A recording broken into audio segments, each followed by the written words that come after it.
So guys, it's been a hot minute since we talked about South Park here on the channel, but this news regarding South Park, the series, the franchise itself, is so explosive. The South Park creators have reached a $1.5 billion streaming deal with Paramount. I'll say that again, $1.5 billion streaming deal. That is absolutely ginormous. I love South Park. I grew up in the 90s watching South Park. I think it debuted in 97. I love the characters. The episodes are so funny. Cartman is always diabolical. And I just love it. And the fact that this show is still running after all this time is just a testament to how beloved this show really is and how much people really enjoy it. But anyway, let's get into this article. Let's start breaking down what's going on with this deal between South Park and Paramount Plus, and start breaking down some of the information and see what we can learn about it. So there we have a cool picture of Trey Parker and Matt Stone, the creatives who made the show. They voice a lot of the characters as well. They always do a fantastic job. So, and by the way, I'm so happy for these guys that they're, having this much success with this show. That's fantastic news. So, the creatives of Comedy Central's South Park reached a breakthrough on Monday in tense negotiations over the streaming rights of the long-running satirical cartoon. Paramount agreed to buy the global streaming rights for South Park to bring the show to the company's digital service, Paramount Plus. By the way, guys, just to go off on a side tangent, if you haven't been on to Paramount Plus, it's a really decent little streaming service. I recommend checking it out. They've got some great content, and they've come a long way since they started. And, I think they're a really, really good streaming service. I do recommend checking them out if you haven't done so before. For the first time in the US, according to 3 people close to the negotiations who were not authorized to comment. So the deal with Trey Parker and Matt Stone, obviously the guys who created the franchise, through their Park County production company, values the global streaming rights at $300 million a year. $300 million a year to stream South Park on your streaming service. These numbers are just astronomical. I can't wrap my head around that. Would you pay $300 million a year to have South Park on your streaming service? I guess it will get a few subscribers because there's a lot of fans, but is it worth that much? Ooh, I'm not really sure. According to 2 of the people close to the agreement, who could not discuss the matter publicly because the deal was not final. So the 5-year deal means the show will fetch $1.5 billion for streaming alone.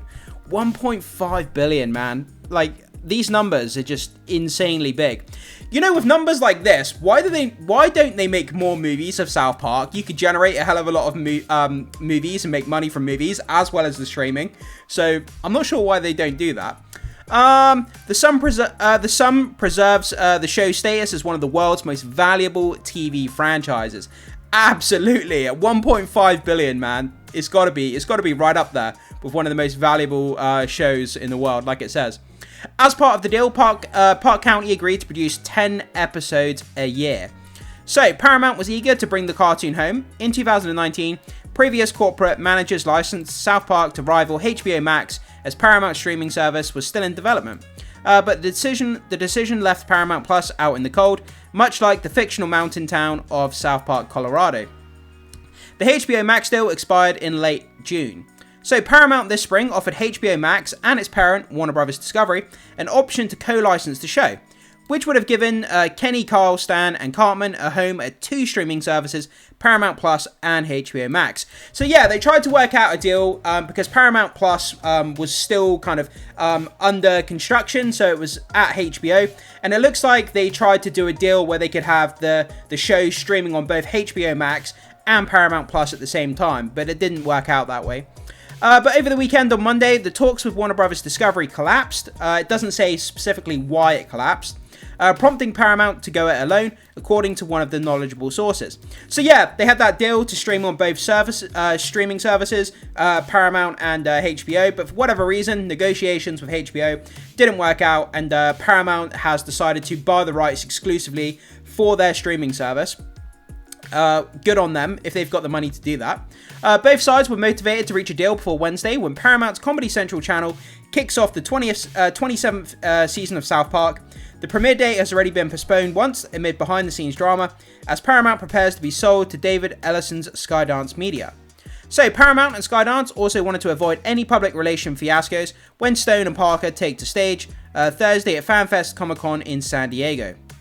Thanks to the arrangement dating back to 2007, Park County is entitled to nearly half of the show's streaming revenue through a joint venture with Paramount called South Park Digital Studios. The revenue sharing arrangement should enable Paramount to eventually recoup about half of the licensing fee it agreed to pay for the streaming rights. So yeah, I mean, it's going to get half of its money back that it's paying for the streaming rights, so right there, that's recouping half the money, so that doesn't sound too bad. So, months of deal talks were complicated by Paramount's pending sale to Skydance. In addition, the two sides have separately been negotiating a new overall deal for Parker and Stone to renew their previous $900 million pact that kept the show on Comedy Central with new episodes through to 2027. Parker and Stone's team seeking a higher valuation in order to produce new seasons. Skydance has the authority to approve major Paramount transactions as part of an arrangement it struck last year with the company's board. Initially, Park County asked for a 10-year deal with Skydance, but Skydance balked, insisting on shorter span given the uncertain television landscape. So the high-stakes negotiation became strained last week, prompting Park County to enlist Bulldog litigators Stuart Liner and Brian Friedman to prepare a lawsuit targeting Paramount and Skydance, two sources said. But by week's end, the talks were back on track. The various sides agreed on a 5-year term rather than a 10-year span. Skydance signed off on the transaction, the sources said.